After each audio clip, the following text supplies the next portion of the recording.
Okay. అలాగే మీరిప్పుడు ఎలాగో మూవీస్ చేస్తాను అంటున్నారు కదా! సో, పర్టిక్యులర్‌గా ఈ డైరెక్టర్‌తో మూవీస్ చెయ్యాలి అని ఏమన్నా అలా ప్లాన్ చేయలేదు. ఒక మంచి మూవీ చేయాలని. ఎందుకంటే ఇక్కడ పర్టిక్యులర్ డైరెక్టర్స్‌తో పాటు కొత్త వాళ్ళు కూడా చాలా న్యూ టాలెంట్స్ కూడా వస్తున్నారు బయటికి. Because talents is everywhere now. అన్ని చోట ఉన్నాయి.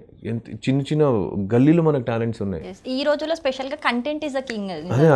అదే నాకు కూడా ప్రిఫరబుల్, నాకు కూడా మంచి స్టోరీ, మంచి టీమ్ వస్తే చాలు. వాళ్ళు వీళ్ళు అని లేదు. బట్ కొన్ని డైరెక్టర్స్తో నేను ఒక్కరోజైనా వాళ్ళు డైరెక్ట్ యాక్షన్ చెప్పాలి, నేను యాక్ట్ చేయాలి అనేది కొంతమందితో. ఎవరున్నారు ఆ లిస్ట్‌లో?